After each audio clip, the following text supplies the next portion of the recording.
सपना आज झूठी हो ही गई। सपना सबको गुमराह कर रही थी, आज आई सच्चाई सामने और वो झूठी हो गई। नमस्कार दोस्तों, मैं मधुलिका आप सबका स्वागत करती हूँ आपके अपने YouTube चैनल जिसका नाम है मधुलिका UPRBL।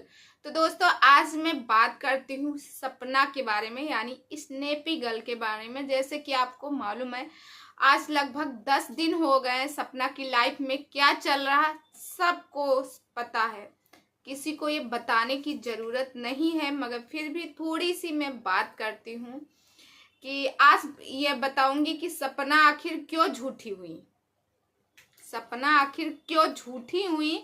और जो सारे लोग कह रहे हैं सबके एक एक क्वेश्चन का सवाल इस वीडियो में दे रही हूँ। तो वीडियो में आगे बढ़ने से पहले बस यही रिक्वेस्ट है, अगर आप इस चैनल में नए हैं तो प्लीज़ सब्सक्राइब माय चैनल, बगल में बेल आइकन है उसे भी प्रेस करें, जैसे मैं कोई नया वीडियो डालूं नोटिफिकेशन सबसे पहले आप तक पहुंचे। और अपने सुझाव राय हमें कमेंट सेक्शन में आप दे सकते हैं कमेंट करके, या फिर कुछ पूछना हो तो मेरी इंस्टाग्राम की आईडी है मधु शर्मा 5 आगे 2, वहाँ जाके मुझे फॉलो कर सकते हैं। तो मैं आज बात करती हूँ सपना झूठी क्यों हुई।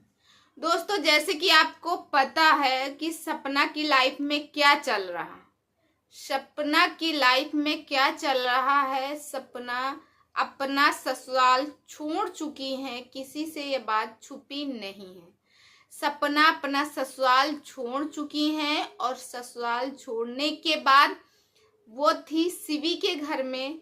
शिवी के घर 2-3 दिन रही, अपना मायके गई कि नहीं गई, शिवी के घर गई, वहाँ 2-3 दिन रही।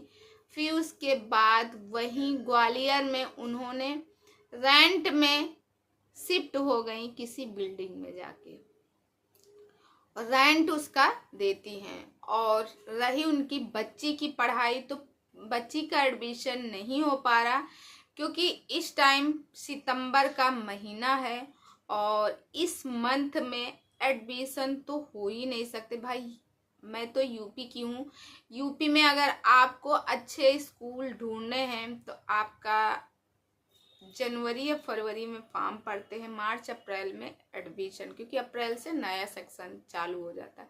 ये यूपी का है और बाकी जगह का मुझे नहीं पता, मगर हो सकता भाई अगर पहले ये सिस्टम था जुलाई से होता था तो जुलाई अगस्त सितंबर, क्योंकि लेट हो गया है। और सीटें जो अच्छे स्कूल होते हैं CBSE बोर्ड के हों या ISC बोर्ड के हों, वहाँ की सीटें अक्सर भर जाती हैं। कभी कभी 1-2 सीटें रखी जाती जो कि स्कूल के प्रबंधक, स्कूल के प्रिंसिपल या स्कूल के कोई अच्छे मतलब 2-4 सीटें रहती हैं जिनसे बच्चों का एडमिशन हो जाता है। ये तो हुई बच्ची की एडमिशन की बात, उनकी बच्ची का एडमिशन नहीं हो रहा। दोस्तों जैसे कि आपको पता है सपना के सास ससुर ने सपना और सपना की बेटियों से बात की है, यानी अपनी नातिन से सास ससुर ने बात की है। तो दोस्तों मैंने एक वीडियो देखा है जिसमें वो मैडम बता रही हैं कि सपना ने झूठ बोला था हम लोगों से कि हमारे सास ससुर जो हैं हमारी बेटियों से बात नहीं करते, हमारी बेटियों से बोलते नहीं हैं और उनको थोड़ा परवाह नहीं है कि हम लोग कहाँ हैं कहाँ नहीं, किस हाल में हैं, हम अकेले हैं। तो उनका कहने का मतलब है कि सपना अकेले कैसे हो सकती हैं। मानते हैं कि उनके पति नहीं हैं, मगर उनके साथ उनकी माँ हैं, उनके भाई भाभी हैं और उनके सास सलोनी नाम की एक लड़की है, साथ में उनकी जो पापा वगैरह यानी मायके पक्ष का सारा लोग है। तो सपना कैसे हुई अकेली और रही उनके सास ससुर के पास, तो उनका सपोर्ट करने के लिए कोई नहीं है, सिर्फ हस्बैंड वाइफ हैं। उनके ऊपर क्या बीतती होगी सपना को एक बार सोचना चाहिए। मुझे समझ में नहीं आता है कि औरत ही औरत की दुश्मन क्यों बन जाती है। किसी ने सही कहा तो ये गलत नहीं है। एक औरत ही औरत की दुश्मन होती है। तो ये वीडियो देखने से साबित हो गया है। और उसने ये भी कहा कि सपना जो है हम लोगों से झूठ बोलती थी कि जो प्रॉपर्टी है प्रॉपर्टी नहीं दे रहे हैं, अपनी नातिनों से प्यार नहीं कर रहे हैं, उनको तो अगर बेटा होता तो रख लेती, बेटी है इसीलिए रखी नहीं है, उनको तो ये बच्चियां नमूनी लगती हैं। तो ये नमूनी कैसे हुई बच्चियां? जब उन्होंने वीडियो कॉलिंग में भी बात की और बात करके कहा भी, और ऐसे जो इन्होंने कॉलिंग की थी, जो रिकॉर्ड किए थे, बात की थी, उसमें भी उन्होंने एक ही शब्दों में सब कुछ कह दिया। वही मेन आंसर होता है। उन्होंने कहा कि जैसे सपना ने कहा दे दो, उन्होंने कहा रिकॉर्ड कर रही हो कि नहीं बेटा, उनके ससुर ने कहा, तो सपना ने कहा हाँ रिकॉर्ड कर रहे हैं, ऑन है कैमरा, आपको जो बोलना है बोल दीजिए, अपनी सफाई दे दीजिए। उन्होंने कहा मैं अपनी सफाई कुछ नहीं दूंगा, और मेरी जो सफाई किसी के सामने क्या भगवान देखता है मेरी सफाई। तो इससे साबित होता है कि सारी बात उन्होंने रख दी है, अपनी जो भी दर्द है पीड़ा है रख दी। और मैडम जी का कहना ये भी है कि सपना जो कह रही थी कि हमारे ससुर जी रात में पी के आते हैं और गाली देते हैं, ये अब जिसकी दो, उन्होंने कहा कि हमारा जो भी है वो भगवान देख रहा। तो इससे साबित हो रहा कि वो अपने घर की बुराई नहीं करना चाहते। और दूसरी बात रही उनकी जो पोतियों की, तो उन्होंने कहा मैं तुमसे कैसे विश्वास दिलाऊं कि मेरे जाने के बाद ये जितनी प्रॉपर्टी है ये सब मेरी नातिन का है, यानी मैं नातिनों को ही दूंगा।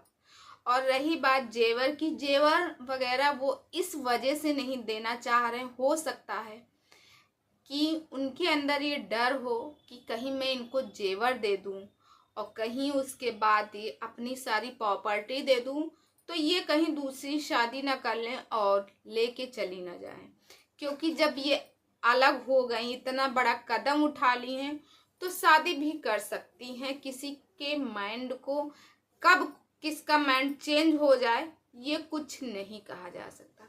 तो ऐसी सारी बातें वो मैडम जी बता रही थी। और जैसे कि आपको पता है नेहा आशीष तिवारी के बारे में भी मैडम ने बहुत कुछ बोला है, साथ में सपना के बारे में भी बोल रही हैं। और दूसरी बात उन्होंने ये कहा कि सपना ने कहा था कभी बात नहीं करेंगे, कभी मेरे सास ससुर बात नहीं करेंगे, तो सपना हो गई झूठी। सास ससुर उसके बात किए हैं अपनी नातिन से, जब उनका दिमाग थोड़ा ठंडा हुआ, क्योंकि गुस्सा में तो इंसान अपनी जान भी ले सकता है, गुस्सा में इंसान अपनी जान ले सकता है। उस समय कुछ सोच बूझ का नहीं रहता मैं क्या करूं क्या ना करूं, और फिर जब दिमाग थोड़ा ठंडा होता है तब समझदारी आती है। और रही बात उनकी पोतियों की, तो पोतियों तो उनका खून है, तो अपने खून को क्यों नहीं झुकेंगे, वो लोग अपने खून को याद करेंगे, अपने खून से बात भी किए हैं और आगे भी बात करते रहेंगे। तो दोस्तों ये सारी बातें उसने कही, मुझे ये नहीं समझ में आता है। एक कहावत कही गई है, किसी को अगर भीख नहीं दे सकते तो उसका कमंडल जो होता है उसको तोड़ना नहीं चाहिए। यानी कि अगर हम किसी की सहायता नहीं कर सकते तो किसी को परेशान नहीं करना चाहिए। अगर आज हम और आप कुछ कर नहीं सकते हैं सपना की लाइफ में, तो उसको क्यों परेशान करें, उसको जीने दीजिए अपनी लाइफ, छोड़ दीजिए। समय और सिचुएशन के साथ सब कुछ सही हो जाएगा। जब आज वो इतना बड़ा कदम उठाई हैं तो कुछ सोच समझ के ही उठाई होंगी, तभी तो आज इतना बड़ा कदम उठाई हैं। और उन्होंने कहा भी है कि मैं अपनी बच्चियों को अच्छा सा अच्छा भविष्य दूंगी, तो वो दे सकती हैं, क्योंकि उनके पास ऐसा नहीं है कि मतलब पैसा कमाने का जरिया नहीं है। यूट्यूब से पैसा कमाती है, स्पॉन्सरशिप से पैसा कमाती है, सब चीज़ से तो वो अपनी बेटियों को अच्छे से अच्छा भविष्य दे सकती हैं। किसी के आगे उनको हाथ फैलाने की ज़रूरत नहीं है, चाहे फिर वो सास ससुर ही क्यों ना हो। तो दोस्तों, कुछ लोग कहते हैं कि सपना के अंदर एटीट्यूड है। अरे किस चीज़ का एटीट्यूड होगा, किस चीज़ का घमंड होगा। बेचारी के एक सिंगर मदर है, अपने बच्चों के लिए, अपनी बच्चियों के लिए वही माँ है, वही बाप है और वही सब कुछ है। तो और फिर जो कहते हैं उसको घमंड है, तो घमंड घमंड तो नहीं, मगर हाँ सेल्फ डिफेंड है। उनको तो गर्व होगा ही इस बात को कि मैं अपनी बच्चियों का, अपना खुद का इतना रेंट, ये सब मैं सब कुछ कर रही हूँ। यहाँ से साग सब्जी जो कुछ है A to Z जो खरीदना है, लाना है, सब कुछ मेरा ही है, मैं ही लगा रही हूँ। तो फिर वो क्यों दूसरों की परवाह करें। तो दोस्तों, पता नहीं कहाँ से आते हैं ऐसे लोग जिनकी सोचें ये रहती हैं। अभी उस दिन हम लोग लाइव देखे, लाइव में सपना ने वो सब कुछ कंफर्म कर दिया है जिसपे उसके ऊपर उंगलियां उठ रही थी, उसके ऊपर सवाल उठ रहे थे कि क्यों तुमने ऐसा किया, क्यों वैसा किया, क्यों वैसा किया। सपना ने साफ साफ बताया है कि शादी के, जो सब लोग कह रहे थे बेचारे ने शादी करा दी, छोटे बेटे से शादी करा दी, यही होता तो छोटे बेटे से शादी क्यों कराते। ये लोग शादी नहीं करवाएं, ये लोगों का मन नहीं था शादी का। क्योंकि जब सपना के पास वो रिकॉर्डिंग है और उस रिकॉर्डिंग में सपना जब राजीव की माँ राजवीर जी से बात कर रही थी तो उन्होंने साफ साफ कहा, मुन्ना देख सोच ले कि ये शादी मत कर, नहीं तो जिंदगी खराब हो जाएगी। उसके बाद भी राजवीर जी ने कहा कि मैं फिर क्या करूं, इनको मरने के लिए छोड़ दूं ऐसे अकेले। तो राजवीर जी की ये थी महानता, उन्होंने एक औरत का दर्द समझा और एक औरत का सपोर्ट किया। हाँ खैर, भगवान को ये अच्छा नहीं लगा और वो चले गए इस दुनिया से। अब क्या बताया जाए, यही इनके नसीब में था, जो भी था। अब बेचारी उस सच से जीने की कोशिश कर रही, मान रही कि चलो ठीक है, मेरी यही भविष्य था, यही किस्मत था, जो भी है। मगर कम से कम आप लोग तो मत उसे टोल करो। उसने उस दिन लाइव में भी एक वीडियो भी बनाया था कि लोग मुझे मजबूर कर रहे हैं मरने के लिए, चाहते हैं कि मैं मर जाऊं और अगर मुझे कुछ होता है तो इसके हकदार वही लोग होंगे जो उल्टा सीधा बोले। तो प्लीज आप लोगों से रिक्वेस्ट है, ऐसी सोच मत रखिएगा, अच्छी सोच रखिए, अच्छा सोचिएगा। अच्छा कहते हैं, हम किसी को खुशियां नहीं दे सकते तो आंसू भी देने का हक नहीं है हमारा। अगर वो अपनी बच्चियों में ही अपनी छोटी छोटी खुशियां ढूंढ रही तो ढूंढने दीजिए, छोड़ दीजिए उसको। वो इस समय ना तो उसका पति है उसके पास, भगवान ने उससे दो दो पति छीन लिए। अब इससे बड़ी बेकार किस्मत किसकी हो सकती है। मगर फिर भी उस औरत के अंदर इतनी ताकत है या इतना समझ बूझ के कर रही, अब भी वो टूटी नहीं है, अभी भी वो टूटी नहीं है। वो आगे भी अपने बच्चों के लिए ही जी रही। उसने साफ साफ कहा कि मैंने कई बार सोचा मैं अपने आप को ख़त्म कर लूं, मगर फिर मैं अपनी बच्चियों का मुंह देखती हूँ, मेरी बच्चियों का कौन होगा। तो उसने बिल्कुल सही कहा। उसके इस फैसले से सब लोग जो आज परेशान हैं, जो ऐसे लोग परेशान हैं जिनके हस्बैंड नहीं है, रोते हैं, कुछ लोग गलत कदम उठा लेते हैं, तो सपना उनके लिए एक सीखने की चीज है कि उससे कोई सीखे कि जब ये इतना गम सहने के बाद भी आज निकल आई है उस जगह से, उससे चेहरे पे बच्चों को देख के थोड़ा सा हंसती हैं, तो फिर आगे औरतें क्यों नहीं कर सकती। तो सपना से कुछ लोगों को मिलती है शक्ति। और दोस्तों, जो लोगों ने कहा कि सपना झूठ बोलती, गलत है।